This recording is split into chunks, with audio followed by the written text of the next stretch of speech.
Halo semuanya, selamat datang di channel Putar Balik Film. Dengan saya, Bang Dev yang akan menemani waktu santaimu sebelum tidur atau kembali ke hiruk-pikuknya dunia kerja. Di video kali ini, kita akan membahas sebuah film berjudul The Terminal. Film ini terinspirasi dari kisah nyata Mehran Karimi Nasseri, pria Iran yang tertahan di Bandara Paris selama 18 tahun karena masalah dokumen. Tak perlu berlama-lama, silahkan sandaran, luruskan kaki, dan selamat menonton. Sir, passport?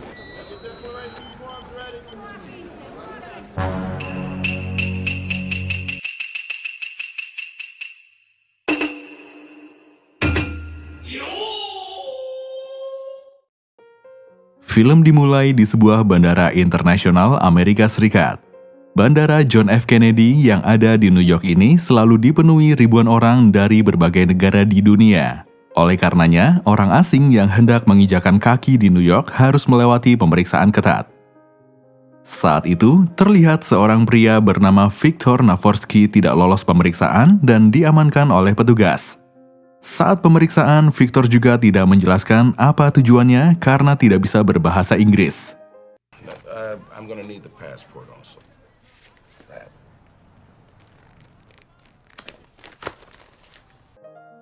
Viktor kemudian dibawa menghadap direktur bandara bernama Frank Dixon. Visa dan paspor Viktor pun diamankan, lalu Dixon pun menjelaskan bahwa sedang terjadi gencatan senjata oleh pemberontak di negara asal Viktor, yaitu Krakozia. Sebelum lanjut, perlu diketahui Krakozia merupakan negara fiksi yang hanya digunakan dalam film ini. Karena keadaan negara yang sedang kacau, izin visa dan paspor telah dicabut oleh pemerintah Krakozia. Mata uang Krakozia pun tidak bisa digunakan, sehingga saat ini status Viktor menjadi orang tanpa kewarganegaraan. Tanpa identitas, Viktor tidak diizinkan untuk menginjakan kaki di tanah Amerika. Dia juga tidak bisa pulang ke negaranya karena izin penerbangan ke sana diputus. Sayangnya, karena kendala bahasa, Viktor tidak terlalu paham dengan apa yang dijelaskan. Dixon akhirnya memberikan izin khusus untuk Viktor bisa bebas beraktivitas di bandara. Dia juga diberikan beberapa voucher makan dan voucher telepon. You are not to leave this building. America is closed. There's only one thing you can do here, Mr. Navorsky. Shop. Setelah itu, berita televisi tentang kekacauan di Krakozia yang mana presiden telah disandra oleh para pemberontak. Melihat berita tersebut, Viktor pun panik. Dia baru menyadari apa yang terjadi di negaranya. Dia ingin menelpon keluarganya tapi tidak tahu cara menggunakan voucher teleponnya. Watch it. Please. Please. Please. Saat Viktor sedang duduk, ada seseorang yang kesulitan menutup koper. Viktor pun inisiatif membantu, tapi sayangnya dia justru merusak koper itu. Di saat yang sama, dia kehilangan voucher makan yang jatuh kemudian dipungut oleh petugas kebersihan bernama Gupta. Dia ingin mengambil vouchernya lagi, tapi Gupta melarangnya. It will be good time for you to come back. Malamnya, Viktor pergi ke ruang tunggu yang disediakan. Ternyata ruang tunggu itu sudah lama tidak digunakan. Tapi Viktor tidak protes, dia tetap mencoba tidur dengan kursi tunggu di sana. Tapi karena merasa tidak nyaman, dia dengan alat seadanya mengubah kursi tunggu di sana menjadi tempat tidur.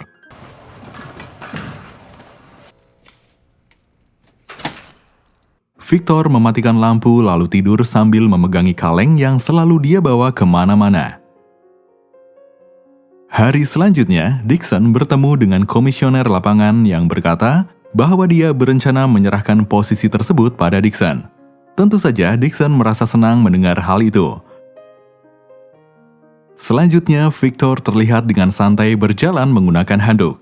Tanpa peduli tatapan aneh dari orang-orang, dia membersihkan diri di wastafel seperti di rumah sendiri. Setelah itu, Viktor mendatangi petugas CBP untuk mendapatkan izin masuk ke New York. Petugas bernama Dolores itu kemudian menjelaskan bahwa Viktor tidak bisa masuk tanpa visa, tidak bisa mendapat visa tanpa paspor, dan tidak bisa dapat paspor tanpa memiliki negara. Pada intinya, tidak ada yang bisa Viktor lakukan karena statusnya orang tanpa kewarganegaraan. Dixon yang mengamati Viktor merasa heran karena Viktor tidak berusaha melarikan diri.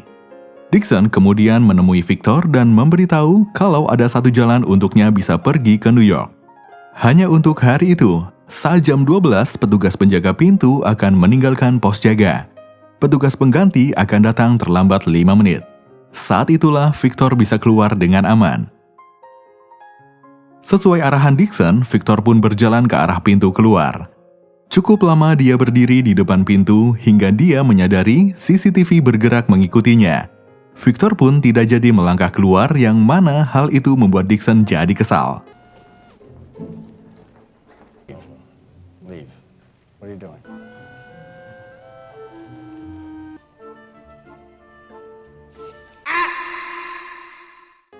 Setelah itu, Victor membantu seorang pramugari cantik yang terjatuh. Sayangnya, mereka tak sempat berkenalan karena si pramugari sedang terburu-buru untuk bertemu dengan kekasihnya. Keberadaan Victor yang sering berlalu lalang di bandara mulai menjadi bahan pembicaraan, terutama di kalangan pekerja bandara. Gupta bahkan mengira Victor mungkin saja adalah seorang agen CIA yang sedang menyamar dan menyuruh teman-temannya untuk berhati-hati. Saat itu, Victor ingin sekali makan, namun dia tidak memiliki uang. Kemudian dia melihat seseorang mendapatkan 25 sen setelah mengembalikan troli. Dia pun mulai mengumpulkan troli-troli sampai akhirnya dia bisa membeli makanan. Zavorsky, he's figured out the quarters.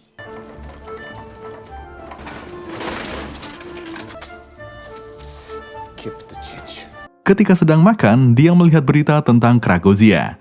Victor tidak mengerti secara keseluruhan apa yang diberitakan, namun yang pasti dia tahu negaranya tidak baik-baik saja. Menyadari bahwa dia butuh bisa bahasa Inggris, dia pun mulai menghabiskan waktunya untuk membaca dan belajar bahasa Inggris. Hari selanjutnya, Victor kembali mendatangi petugas CBP. Dolores pun bertanya, mengapa Victor selalu datang padahal tidak ada yang bisa dia lakukan untuknya. Victor menjawab, Dolores punya 2 stempel, jadi kesempatannya pergi ke New York yaitu 50-50. Melihat Victor terus mencari uang dari mengumpulkan troli, Dixon pun merekrut pekerja untuk mengumpulkan troli sehingga Victor tidak bisa lagi melakukannya untuk mendapatkan uang. Dengan begitu, Dixon yakin Victor akan segera menyerah dan akhirnya keluar dari bandara. Jadi sebenarnya Dixon tidak ingin Victor terus berkeliaran di bandara, tapi dia juga tidak bisa menangkapnya jika tidak melakukan pelanggaran. Malamnya, tiba-tiba petugas logistik bernama Enric datang menemui Victor. Enric mengajaknya membuat perjanjian yang isinya dia akan memberikan jatah makanannya untuk Victor, tapi Victor harus membantunya mencari informasi tentang Dolores. Besoknya, setiap hari, Victor mendatangi Dolores untuk menanyakan hal yang diminta lalu melaporkan hasilnya pada Enric. Suatu ketika, Dolores mulai merasa aneh dan meminta Victor mengaku siapa orang yang menyuruhnya. Victor menjawab, seseorang yang sengsara karena jatuh cinta. Setelah itu, pager Victor berbunyi yang artinya dia mendapat panggilan dari Dixon. Saat bertemu Dixon, Victor diberitahu ada cara lain untuk bisa keluar dari bandara. Amerika memiliki hukum untuk melindungi atau memberikan suaka bagi orang asing yang memiliki ketakutan berlebih untuk kembali ke negara asalnya. Karena kasus permohonan suaka cukup banyak, paling tidak butuh waktu 6 bulan untuk prosesnya. Selama 6 bulan itulah, Victor bisa bebas di New York sambil menunggu jadwal sidang. Yang perlu Victor lakukan hanya mengaku bahwa dia takut untuk kembali ke negaranya. Akan tetapi, Victor menolak berbohong seperti itu. Bagaimanapun penjelasan Dixon, Victor menjawab Krakozia adalah rumahnya. Dia tidak takut pada rumahnya. Setelah meninggalkan ruangan Dixon, Victor kembali bertemu dengan pramugari sebelumnya yang baru saja bertengkar dengan kekasihnya lewat telepon. Victor mencoba menghibur dengan mendengarkan ceritanya. Setelah bercerita, dia bertanya apakah Victor sedang menunggu penerbangan untuk pulang. Victor menjawab kalau dia mendapat delay untuk waktu yang lama. Saat itulah mereka berkenalan. Pramugari cantik itu bernama Amelia Warren. Merasa Victor pendengar yang baik, Amelia kemudian mengajak Victor untuk makan malam bersama. Victor tentu saja sangat mau, akan tetapi dia tidak bisa menjelaskan situasinya, terpaksa dia menolak ajakan tersebut. You married? No, no, Girlfriend? I know a place that has the greatest cabin. no, I can't. Setelah itu, Victor mencoba mencari pekerjaan ke setiap toko yang ada di dalam bandara. Penolakan demi penolakan diterima tanpa rasa kesal. Ada satu toko yang berkata akan segera menghubunginya. Karena dia menggunakan nomor telepon umum yang ada di depan toko, dia pun menunggu di depan toko hingga malam. Pemilik toko yang melihatnya pun menelpon dan mengatakan bahwa posisi yang dilamar sudah terisi. Tanpa ada rasa kesal, Victor pun pergi dari sana. Dia kemudian tak sengaja menemukan ruangan yang sedang direnovasi. Entah apa yang dipikirannya, Victor mulai mengerjakan sesuatu pada salah satu dinding hingga tanpa sadar pekerja sebenarnya sudah datang. Siapa sangka bos konstruksi sangat menyukai hasil pekerjaan Victor dan akhirnya Victor dibekerjakan. Suatu malam sepulang kerja, Victor berkumpul bersama para pekerja. Di situ, Gupta tidak mau bermain kartu bersama Victor karena masih menganggapnya sebagai agen CIA. Mereka pun memeriksa Victor menggunakan alat X-ray bagasi. Setelah dinyatakan aman, mereka mulai bermain kartu dengan hadiah yang diambil dari kumpulan barang hilang. Besoknya, Victor kembali bertemu dengan Amelia di sebuah toko buku. Kebetulan mereka memiliki kesamaan menyukai buku sejarah. Mereka lalu mulai membicarakan banyak hal. Sementara itu, Dixon sudah mengetahui kalau Victor sudah bekerja menjadi pekerja konstruksi. Di hari yang sama, akan ada kunjungan dewan untuk mengamati dan menginspeksi kerja Dixon. Sebenarnya, Dixon pekerja yang berdedikasi. Saat melewati area pemeriksaan, dia curiga pada kacang walnut yang dibawa oleh seorang penumpang. Padahal penumpang tersebut sudah lolos pemeriksaan. Ketika Dixon membukanya, ternyata kacang itu berisi obat terlarang. Tak lama setelah itu, Dixon diberitahu ada penumpang dari Rusia yang mengamuk karena obat yang dibawanya disita. Dixon pun meminta bantuan Victor sebagai penerjemah. Victor menjelaskan pada penumpang tersebut bahwa obat yang dibawanya memerlukan izin pembelian obat. Penumpang tersebut menjawab, obat itu dia beli untuk ayahnya dan tidak ada yang memberitahunya dia butuh surat izin. Menyadari mengurus dokumen yang diperlukan cukup rumit, sedangkan penumpang tersebut tanpa putus asa, Victor pun mengatakan pada Dixon bahwa dia salah menerjemahkan. Obat itu untuk kambing, bukan untuk ayah si penumpang. Singkat cerita, penumpang tersebut pun dilepaskan bersama obatnya.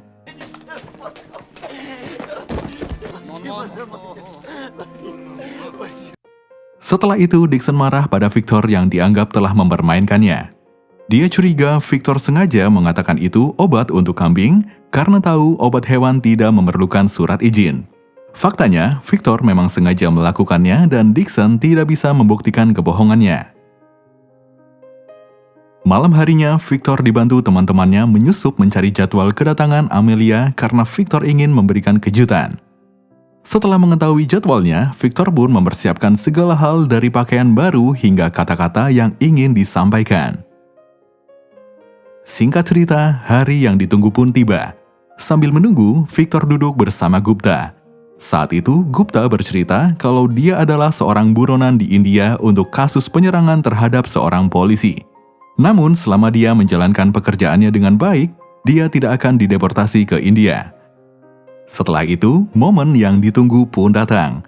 Berkat kerjasama teman-temannya, Victor bisa bertemu dengan Amelia dengan cara yang romantis, sampai akhirnya Victor mengajak Amelia makan malam bersama. Makan malam mereka tetap dilakukan di dalam bandara. Teman-teman Victor sangat totalitas dalam menjalankan perannya. Bahkan Gupta memberikan berbagai atraksi pertunjukan sebagai hiburan. Dalam sesi obrolan mereka, Amelia menunjukkan ketertarikannya pada Victor. Sayangnya, Victor tidak peka yang mana membuat Amelia merasa sedih dan pergi dari sana.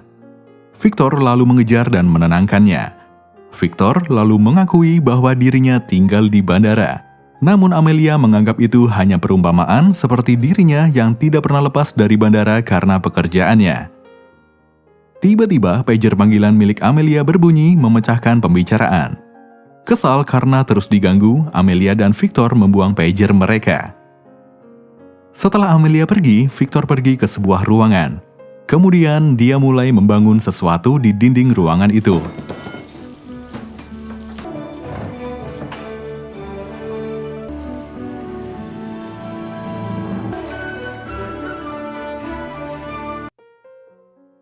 Suatu hari, Enric menghampiri Victor.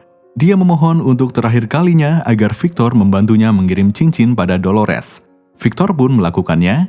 Dia berkata pada Dolores bahwa seseorang sedang menunggu jawabannya. Selesai bekerja, Dolores pergi ke tempat yang Victor beritahukan. Siapa sangka Dolores menerima lamaran Enric. Suatu hari, Dixon mengatakan pada Amelia bahwa Victor bukanlah orang baik. Dia ditahan di bandara karena bermasalah dan tak seorang pun tahu apa yang disembunyikan Victor di dalam kalengnya. Amelia lalu mendatangi Victor dan menuduhnya sebagai pembohong. Victor ingin menjelaskan, tapi Amelia tidak mau mendengarnya. Dia kemudian membawa Amelia ke sebuah ruangan yang sebelumnya dia membangun sesuatu di sana. Ternyata Victor membuat 1000 air mancur untuk Amelia seperti yang Napoleon lakukan untuk kekasihnya. Sayangnya saat ingin ditunjukkan ke Amelia, airnya mati. Pandangan Amelia pada Victor seketika berubah. Victor hanyalah seseorang yang berusaha untuk membahagiakannya. Selanjutnya, Victor menunjukkan isi kaleng yang selalu dia bawa. Di dalamnya ada foto dari 57 personil grup musik jazz. Ayahnya adalah penggemar berat grup itu. Selama 40 tahun, ayahnya mengumpulkan tanda tangan dari seluruh personil. Namun hingga meninggal, ayahnya belum mendapatkan tanda tangan dari personil terakhir yang bernama Benny Golson. Victor sudah berjanji akan melengkapi tanda tangan terakhir itu. Sebab itulah dia datang ke New York. Paginya, Victor dibangunkan temannya karena televisi memberitakan bahwa perang di Kragozia telah berakhir. Semua orang di ruang tunggu merayakan momen itu bersama Victor. Amelia juga datang untuk memberikan selamat. Tak hanya itu, lewat kenalannya, Amelia berhasil mendapatkan visa sementara agar Victor bisa pergi ke New York. Sayangnya, kegembiraan Victor hari itu tidak lengkap karena Amelia kembali ke mantan kekasihnya. Ketika Victor ingin menggunakan visa sementaranya, ternyata Victor butuh tanda tangan Dixon. Dia pun pergi menemui Dixon di ruangannya. Tiba-tiba, Dixon memberikan visa dan paspor Victor karena Kragozia sudah aman. Tapi Dixon meminta Victor pulang ke negaranya saat itu juga. Tentu saja Victor menolak, namun Dixon mengancamnya jika Victor tidak menuruti permintaannya, dia akan memecat Joe yang ketahuan melakukan aktivitas ilegal, memecat Enric karena diam-diam membawa Victor ke tempat penyimpanan makanan, dan mendeportasi Gupta yang merupakan buronan di India. Tidak mau teman-temannya kesulitan, Victor akhirnya memutuskan untuk pulang ke negaranya. Mendengar Victor akan pulang, Gupta sangat marah. Menurutnya, Victor seharusnya bisa melawan. Hingga kemudian petugas keamanan mendatangi Gupta dan memberitahu bahwa Victor melakukan itu demi teman-temannya. Siapa sangka, Gupta nekat menghadang pesawat yang akan dinaiki Victor. Dari kejauhan, Gupta memberitahu Victor bahwa dia akan pulang ke negaranya. Akibat kekacauan itu, jadwal penerbangan Victor ditunda. Victor langsung bergegas pergi ke New York untuk mendapatkan tanda tangan Benny Golson. Setelah 9 bulan menetap di bandara, akhirnya Victor akan menghirup udara luar. Para pekerja di bandara berbondong-bondong mengantar Victor ke pintu keluar. Take him, Judge. It's snowing in the city and Arrest him! Arrest him! God! Singkat cerita, sampailah dia di sebuah hotel tempat Benny Golson melakukan pertunjukan. Mimpi sang ayah akhirnya berhasil dia wujudkan. Victor kemudian kembali ke bandara untuk pulang ke negaranya. Film pun selesai.